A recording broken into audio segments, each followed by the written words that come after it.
ప్రజానికానికి గొప్ప శుభవార్త. 4 తరాల అనువంశిక సిద్ధ వైద్యం ద్వారా డాక్టర్ షేక్ మస్తాన్ వలి మొండి వ్యాధులైనటువంటి సోరియాసిస్, షుగర్, బొల్లి, అన్ని రకముల చర్మ వ్యాధులు, హెచ్ఐవి, ఎయిడ్స్, వైరల్ లోడ్ను తగ్గించి CD4 కౌంట్ను పెంచబడును. మనుల వంటి ఔషధ యోగాల ద్వారా ఆరోగ్యవంతమైన జీవితం పొంది ఉన్నారు. లివర్, కిడ్నీ, ఊపిరితిత్తులు, నడుముల నొప్పులు, మోకాల నొప్పులు సంబంధించిన అన్ని వ్యాధులు చూడబడును. మెదడులో వచ్చు అన్ని వ్యాధులు, చిన్నపిల్లలకు వచ్చే సచ్చువాతం, అమ్మవాతం, నెమ్ము, ఆయాసం, ఆస్తమా మొదలగు అన్ని రకాల వ్యాధులకు అధునాతన వైద్యం సిద్ధ వైద్యం. షుగర్ వల్ల వచ్చే అన్ని సమస్యలకు చక్కటి పరిష్కారం లభించును. క్యాన్సర్కి ప్రత్యేకంగా చూడబడును. సంప్రదించవలసిన మా address Vinukonda, Veltur road, Srinivasa clinic, doctor Shaik Mastan Vali. Cell number 7013922141 9492901472. నమస్కారం, రన్ న్యూస్కి స్వాగతం. నేటి ముఖ్యాంశాలు.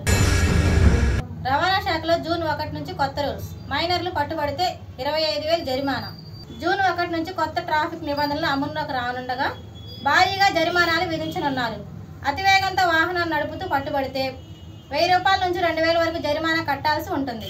లైసెన్స్ లేకుండా వాహనం నడిపితే 500 జరిమానా వేస్తారు. మైనర్ వాహనం నడిపితే 25,000 ఫైన్ వేస్తారు. దాంతోపాటు మైనర్కి 25,000 వయసు వచ్చేంత వరకు డ్రైవింగ్ లైసెన్స్ పొందకుండా ఆంక్షలు విధించారు. నర్సరావుపేట కలెక్టర్ కార్యాలయంలోని ఎస్ఆర్ శంకరన్ వీడియో కాన్ఫరెన్స్ హాల్లో ఎన్నికల కౌంటింగ్ సన్నద్ధత, శాంతి భద్రతా నిర్వహణపై సమీక్షా సమావేశంలో ప్రధాన ఎన్నికల అధికారి శ్రీ ముఖేష్ కుమార్ మీనా, డీజీపీ హరీష్ కుమార్ గుప్తా, జిల్లా ఎన్నికల అధికారి శ్రీ కేఎస్బి లాట్కర్, ఎస్బి మల్లికా గర్గ్ తదితరులు పాల్గొన్నారు. ఏపీలో 3 రోజుల పాటు వైన్స్ బంద్. జూన్ 3 నుంచి 5 వరకు రాష్ట్ర వ్యాప్తంగా మూతపడుతున్న మద్యం షాపులు. ఓట్ల లెక్కింపు సందర్భంగా ప్రభుత్వం నిర్ణయం. కౌంటింగ్ ప్రక్రియ సాఫీగా సాగేందుకని డీజీపీ వెల్లడి. ఆంధ్రప్రదేశ్ అసెంబ్లీ, లోక్సభ ఎన్నికల కౌంటింగ్ సందర్భంగా రాష్ట్ర ప్రభుత్వం కీలక నిర్ణయం తీసుకుంది. ఓట్ల లెక్కింపు సజావుగా సాగేందుకు అల్లర్లు చెలరేయకుండా ముందు జాగ్రత్త చర్యగా 3 రోజుల పాటు వైన్ షాపులను బంద్ చేయాలని ఆదేశించింది. జూన్ 4న కౌంటింగ్ జరగనున్న విషయం తెలిసిందే.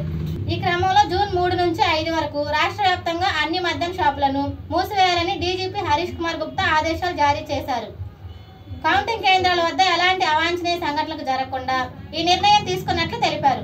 దీంతో పాటు ఓట్ల లెక్కింపు జరిగే కేంద్రాల వద్ద కట్టుదిట్టమైన భద్రతా ఏర్పాట్లు చేస్తున్నట్లు డీజీపీ వివరించారు. అదేవిధంగా హోటళ్లు, లాడ్జీల్లో తనిఖీలు చేపట్టి అనుమానితులను అదుపులోకి తీసుకోవాలని జిల్లాల సిబ్బంది ఆదేశించారు. సోషల్ మీడియాపై ఒక కన్నేసి ఉంచాలని, తప్పుడు సమాచారం వ్యాప్తి కాకుండా చర్యలు తీసుకోవాలని పోలీసులకు సూచించారు. ఈ నెల 31న చంద్రబాబు, పవన్ కళ్యాణ్ భేటీ. పోలింగ్ జరిగిన తీరు అనంతరం జరిగిన పరిణామాలను సమీక్షించనున్న ఇరువురు నేతలు. 31న బీజేపీ నేతలు కూడా చంద్రబాబును కలిసే అవకాశం. ఈ ఉదయమే విదేశీ పర్యటన ముగించుకొని హైదరాబాద్ చేరుకున్న చంద్రబాబు రేపు రాత్రికి అమరావతికి రానున్న చంద్రబాబు. చిలుకూరుపేట నియోజకవర్గం టీడీపీ, జనసేన, బీజేపీల ఉమ్మడి ఎమ్మెల్యే అభ్యర్థి శ్రీ పత్తిపాటి పుల్లారావు గారికి జన్మదిన శుభాకాంక్షలు తెలియపరిచిన అంగన్వాడీ డ్వాక్రా సాధికారిక సంస్థ పార్లమెంటు ప్రధాన కార్యదర్శి నవమిలా.